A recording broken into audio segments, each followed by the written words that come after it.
And it is very strange because 11 years ago, I would never imagined ever working with children. I thought children were just very annoying. But that time with Youth for Christ, I really learned so much about myself and so much about the youth. And so I think I was tricked into it by God.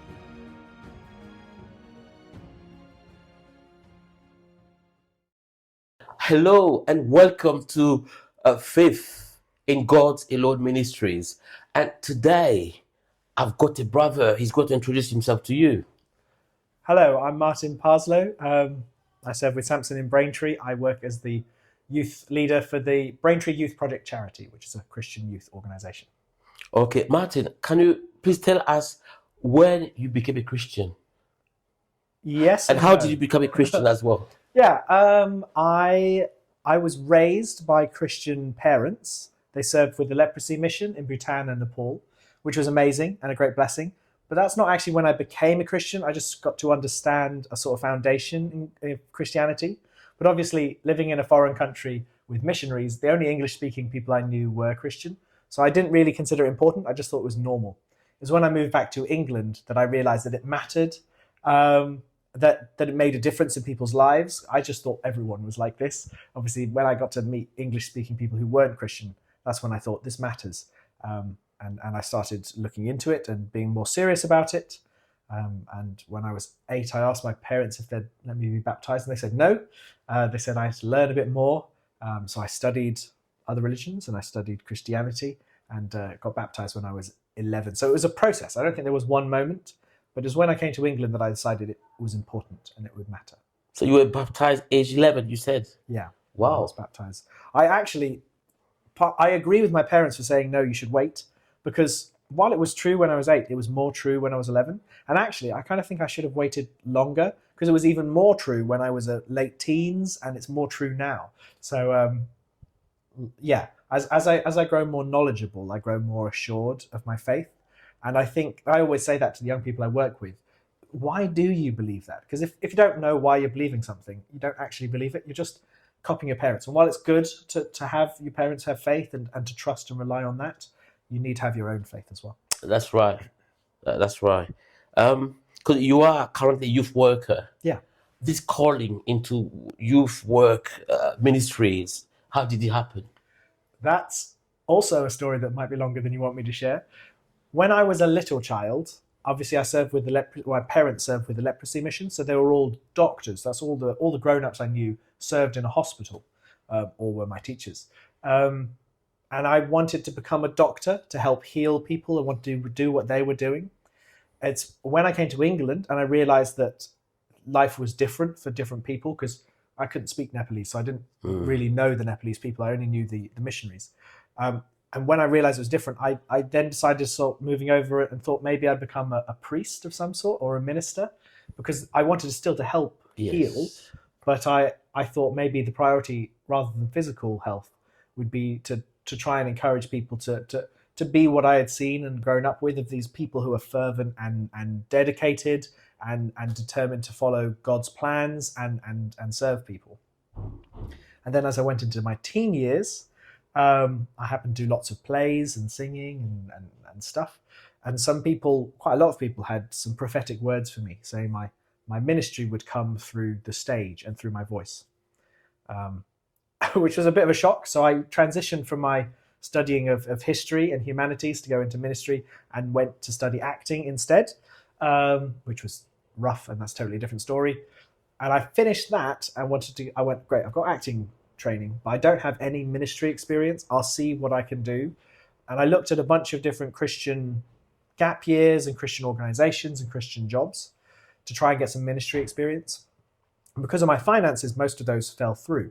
But God gave great provision, which is a whole massive story I won't go into great detail about, to serve with Youth for Christ, who I served with for 2 years.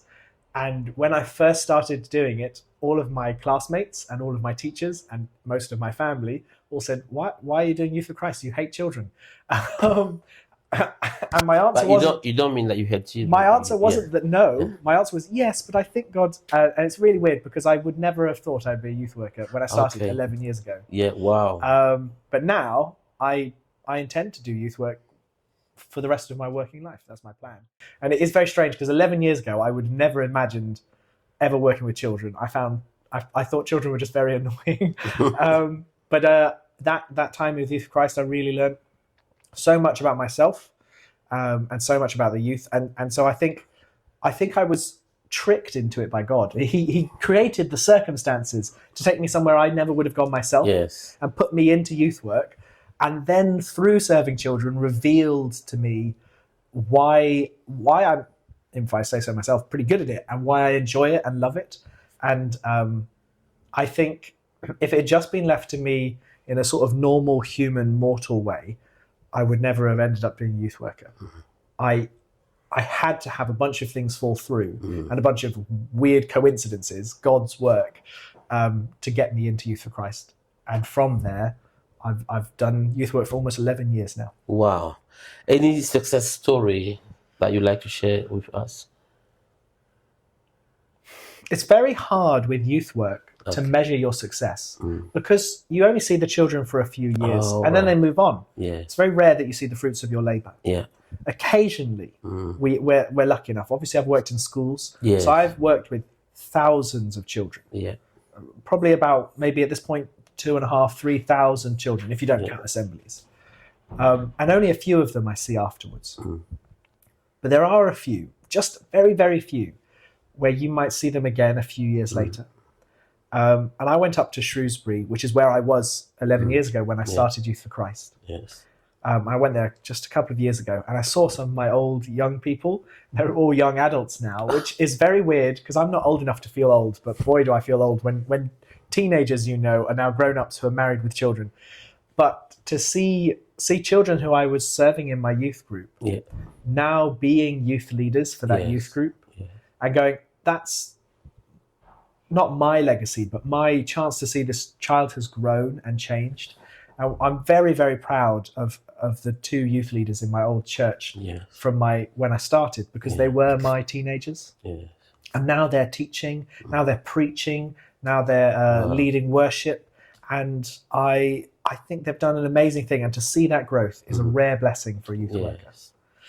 And the other thing as well is serving in school work outside of church. We serve lots of children who've never been to church and don't know what God is and who God is.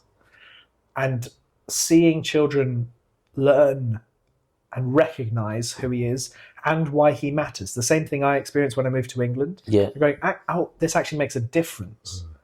That I really love. Yes. And I had one kid who was moaning about school, and school is something everyone likes to moan about sometimes. And I was in full agreement with the child. I was also upset with what was going on. But they said something to me that changed my approach to youth work. And they were complaining about the rewards scheme and how they don't feel like they were being justly treated. But they said, actually, the best reward is to know that when you smile, you mean it, and you're happy to see me. And I don't need certificates and prizes, and I don't need special toys. I just need to know that my teacher, I was a teacher then, I wasn't a youth worker, likes me and wants to spend that time with me. And I was this close to quitting, and this kid convinced me not to quit. And I was very proud of them, because that's a level of wisdom I don't think many adults have. Absolutely. And I love, as a youth worker, the best part of youth work is to meet young people that I want to be like when I grow up. And that's what I get to have. That's important, isn't it? Yes. Okay. Let's talk about faith now. Yeah. How is your faith in Jesus helping you to cope with realities in your own life, but also as a youth worker? Yeah. I think the job that I do can't be done without faith. I think I have to move for this job. So I moved to Braintree. I know you experienced that not too long ago either.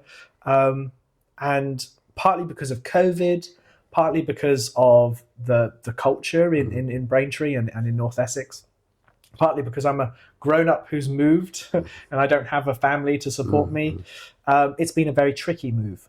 Okay. And it's a tricky work too. My children are great children that I serve. We have well over 300 members now. Wow. And they're very, very good. But sadly, they have a poor reputation and they're not well received by most of the town.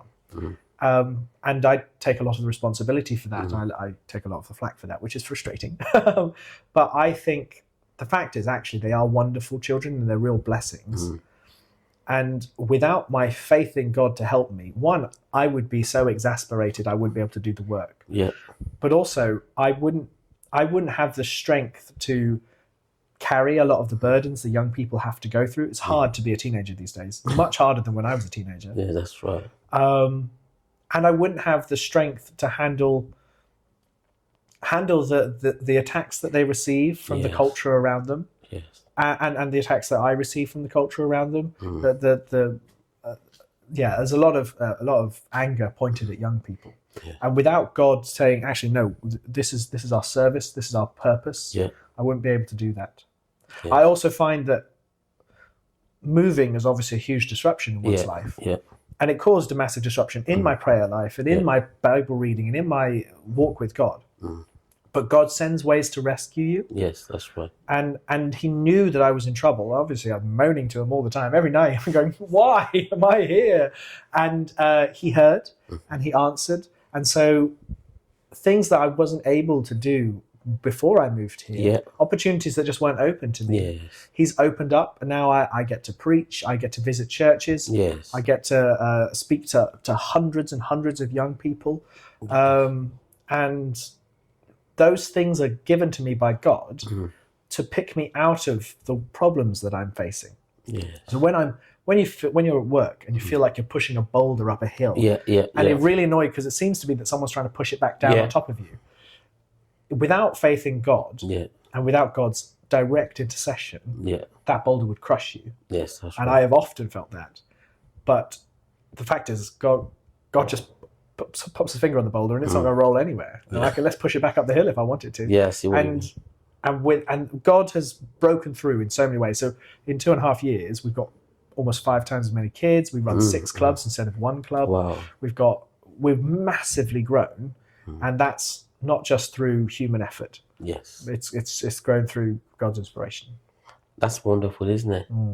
Right. If you had just joined us or joined in, you are watching Faith in God's Alone, and I've got Martin today. Martin, if anybody out there want to help you out, help your organization, Sure. what should they do? That's an excellent question, and I will definitely take the opportunity to talk about it. Braintree Youth Project Charity serves lots of children. We've got over 300 members. I see 70 or 80 on a normal week, more if I visit a school or a church. But we have not many volunteers. We've only got a couple more volunteers than we had 2.5 years ago, despite the fact that we've got way more than that, 5 times as many kids. So the main thing that you can do to help, let's go back. The main thing you can do to help is pray for us. This is a spiritual battle where we're helping raise these young people to see who God is and feel God's love. As a spiritual battle, we can't lose if God's on our side. So prayer is the most powerful thing. But if you wanted to think of something more practical, more physical, we really, really need volunteers who will step up just once a month and come to a club. And it's not a huge ask. It's spending 2 hours with young people, talking to them, listening to them, playing table tennis, playing football outside, playing board games, listening to music, singing along. It's just, if one person from each church came and volunteered with us, no one would have to do more than 1 session a month. There are 20 local churches that we've worked with before, and there are more that we haven't worked with. That is enough for us to do loads. So just 2 hours a month would make a massive difference, a huge blessing to us. And if you can do more, that'd be even greater, because we want to open up more and more opportunities. And then the third thing is, if you're a Christian young person coming to our club, one, we've got loads of stuff to offer for free. Tell your parents it's free.